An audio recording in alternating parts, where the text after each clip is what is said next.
parece un campo minado, todo lleno de huecos. Nada es lo que parece ser, igualito como el narcotráfico con cocaína. Me di cuenta cuando estaba secuestrado por el ELN que lo que realmente está atrás es el cartel cubano. Las cosas no son como parecen ser. Quieren hacernos creer que son los mexicanos, pero la verdad es que es la guerrilla, y la guerrilla está íntimamente conectado con Cuba, obviamente con Venezuela y ellos con Cuba. Vamos a entrar en ese tema y ver cómo es.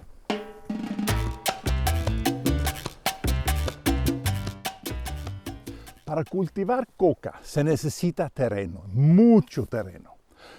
Y para poder hacer eso sin ser disturbido por las autoridades, hay que tener cierto control, hay que tener o una complicidad de los gobiernos, un narcoestado, o tiene que tener un control parcial, como por una guerrilla en una guerra civil. Y ahí están los dos tipos de países donde se cultiva coca.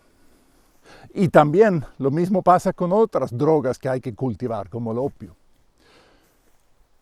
En países como Bolivia, el cultivo legal es legal, pero lo han convertido en ilegal y el narcoestado lo vigila.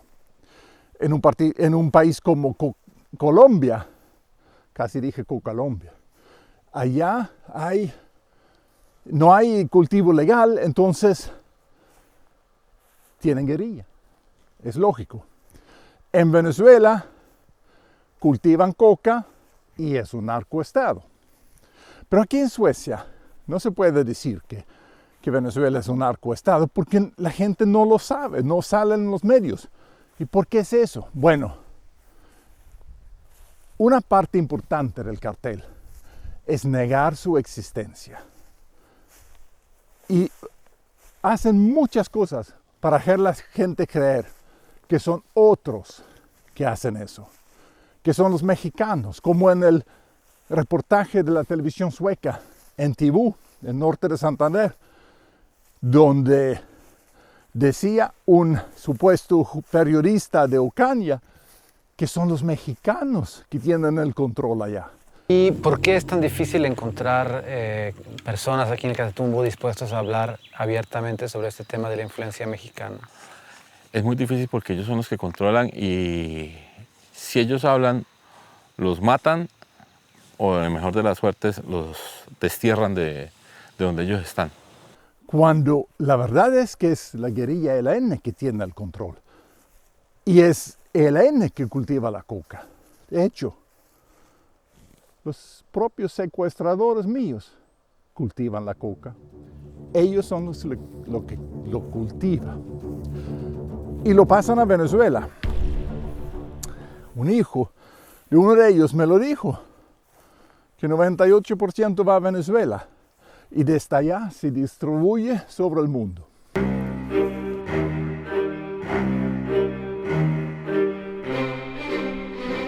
Bienvenidos al pantano. Este es un pantano de verdad, un verdadero pantano donde uno tiene que vigilar bien sus pasos porque aquí hay charcos de agua donde uno puede hundirse y desaparecer. Yo me recuerdo cuando era joven, un hombre mayor desapareció, se había hundido aquí a algún lado. Y así también es el escenario en Colombia y Venezuela, un pantano. Y las cosas no son lo que parecen ser. Lo que parece ser algo fijo aquí puede ser algo que cubre un charco.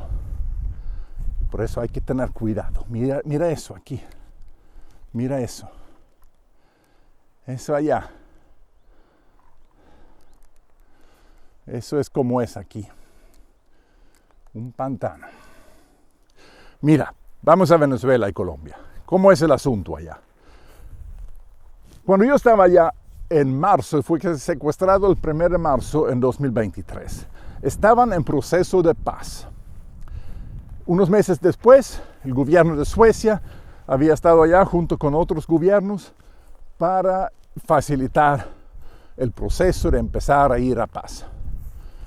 Ahora, yo me pregunto, ¿qué es lo que no saben? Porque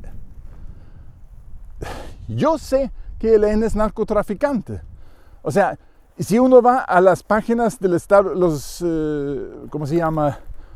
La justicia, el Departamento de Justicia de Estados Unidos, allá hay indictments, enjuiciamientos, o sea, acusaciones hechas por un jurado contra FARC, contra Venezuela, contra Diosdado, contra Maduro. Y eso es muy bien respaldado. Y entonces, ¿cómo puede ser que Suecia, Noruega y otros países van allá y tienen trato con FARC y con ELN y nunca dicen la palabra narcotráfico? O sea, está implícito a veces, implícito, pero no hablan de eso abiertamente. Y cuando yo lo menciono en Suecia, me atacan y dicen, es mentira. Bueno, no es mentira. Donde yo estaba, ellos están cultivando coca. Estaba detenido en medio de una zona de cultivo de coca. Ellos mismos cultivan la coca, cosechan, procesan la coca. Y después me llevaron a Venezuela.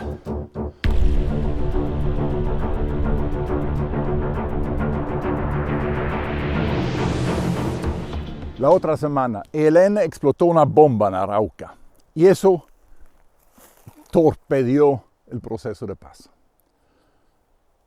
¿Y por qué hicieron eso? ¿Por qué después de tratar de conseguir la paz, lo sabotean?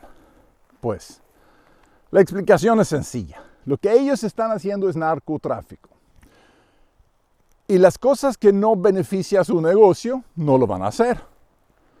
No están allá para librar a ningún país. Eso es una mentira propagandística. Están allá para el narcotráfico. Y la paz, el proceso de paz, existía para ayudar a Maduro en su intento de legitimar su régimen a través de las elecciones que celebraron el 28 de julio.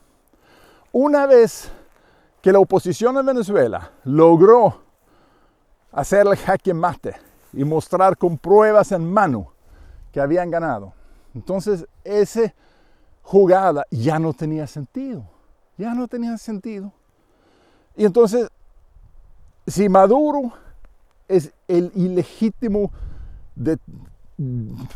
sin ningún tipo de legitimidad en los ojos del mundo, en Europa, en Estados Unidos, en Canadá, Australia, entonces, ¿por qué seguir el juego? No tiene sentido. La paz, el proceso de paz existía con tal de legitimar a Maduro, solamente.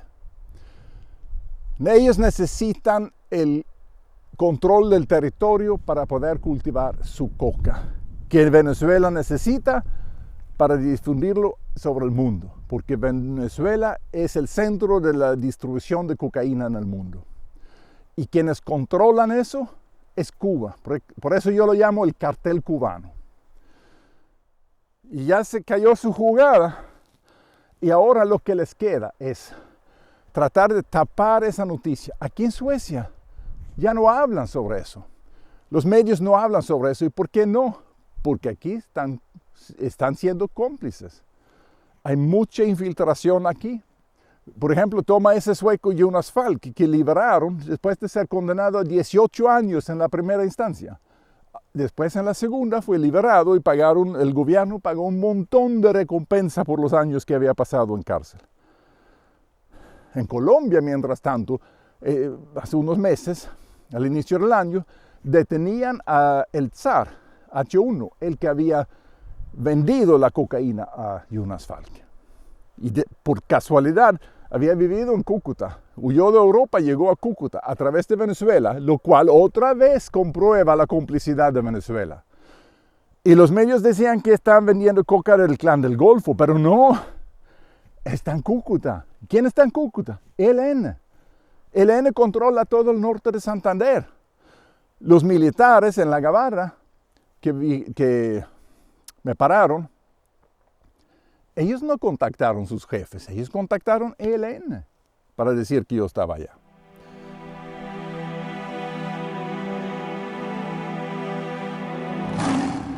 Así es la cosa. Yo no sé qué va a pasar, pero no podemos aceptar esta situación.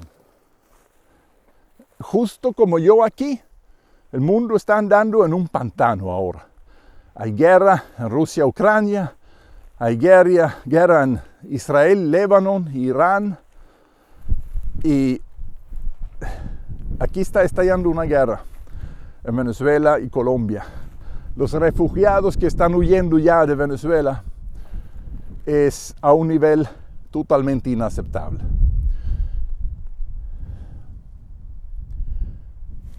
Y eso está destruyendo otros países, porque ellos tienen algunos países controlados, lo tienen como narcoestados, como Venezuela es un narcoestado. Allá pueden hacer lo que les da la gana, pero otros países, como Colombia,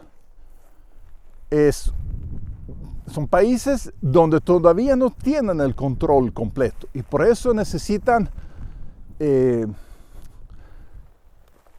corromper. Yo digo que hay tres cosas que pueden hacer. Pablo Escobar dijo plata o plomo, ¿verdad? Plata o plomo, pero el KGB tiene tres. Compromat, o sea, chantaje, compromat y plata o plomo. Y por casualidad aquí no se usa plata, sino oro. Y oro es gold, G, como en KGB. Qué casualidad, ¿no? Y plomo aquí es blue, como en KGB. Compromat, oro o plomo. Y de hecho también tenían suerte, como dijo Lenin, que hay académicos de la... Aquí está bien mojado. Hay académicos que respaldan a su proyecto socialista. Y Lenin lo llamaba tontos útiles, porque una vez lograda la revolución, los van a fusilar. Tal cual como Che Guevara fusiló a mucha gente en Cuba después de la revolución. Mucha gente que había respaldado la revolución cubana fueron fusilados las primeras semanas porque eran tontos útiles que no servía la revolución. Porque la revolución siempre fue un proyecto criminal en Cuba. Siempre lo fue. Ahora aquí en Suecia hay que ver por qué no hablan sobre Venezuela. ¿Por qué tapan esa noticia?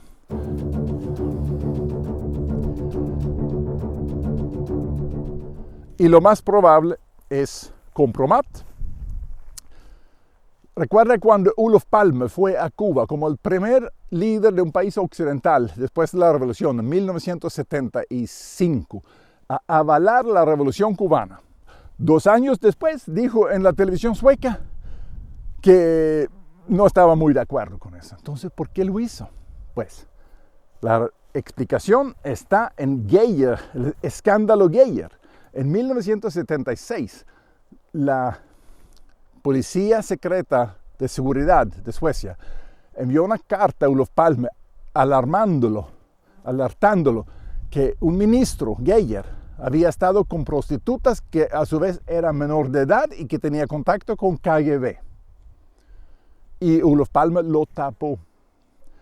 Entonces, para mí lo que significa es que Olof Palme también tenía compromat contra sí, que fue a Cuba porque tenían ese compromat de haber estado con niñas menores de edad. Y recuerda, yo no sé si lo sabe, pero yo lo sé, que Fidel Castro sistemáticamente usa menores de edad para meterlas con visitas extranjeras como oficiales venezolanos, por ejemplo. Hay testigos que yo conozco que han visto eso. Eso es lo que yo creo.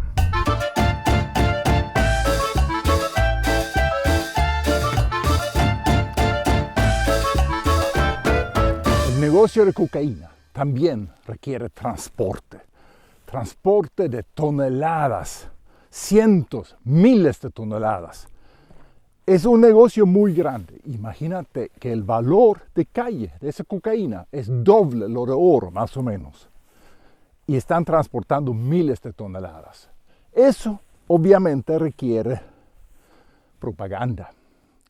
Requiere que los países donde eso se transporta lo permitan, o por lo menos que lo ignoran. Y ellos tienen dos métodos. Uno es la guerrilla, que se han infiltrado en organismos, ONGs y grupos de estados de derechos humanos. Ese tipo de cosas. Los grupos de derecho humano que tienen que ver con América Latina, casi todos están siendo infiltrados. Incluso los de Noruega, Dinamarca, Suecia, lo he visto. Y la otra cosa es que tienen que infiltrar los sistemas de justicia, policía, jueces. Todo ese sistema tiene que estar infiltrado para poder proteger a su gente. Y esto es una amenaza muy grande contra nuestras democracias. No lo podemos permitir. Por muchos años se ha tratado de hacer Maduro renunciar o rendirse, o hacer los militares en Venezuela oponerse, rebelarse. Pero eso no va a funcionar porque son cómplices todos y no pueden rendirse. Maduro no tiene la opción de rendirse. No tiene ese lujo de poder rendirse porque él también está preso en un sistema. Y nosotros no podemos permitir que eso siga así. Hay que poner un parado porque si permitimos que eso siga en Venezuela, en Cuba, en Colombia, van a salir millones de refugiados más de Venezuela antes de Navidad. Y también van a salir de Colombia, que ahora va a caer en guerra civil de nuevo, porque el proceso de paz murió. Y no lo podemos permitir. Eso representa una amenaza global contra el sistema global de seguridad que tenemos. Además, eso es por encima de la guerra en Ucrania, por la guerra en Líbano ahora. ¿Y qué más guerras hay? Sí, hay el conflicto en Bután, en las Himalayas, en África. Y por encima de todo es ese conflicto, esa situación de refugiados que es a un nivel jamás visto de países sin guerra. No lo podemos permitir. Tenemos, como la comunidad internacional, tenemos que detener a Nicolás Maduro por los crímenes, por narcotráfico, por terrorismo y por crímenes de lesa humanidad. Es culpable de crímenes de lesa humanidad, incluso genocidio. Genocidio por hambruna. Holodomor. Culpable de toda culpabilidad. Así que no existe excusa para permitir que él siga en Caracas. Es totalmente impensable dejar a Maduro en el poder.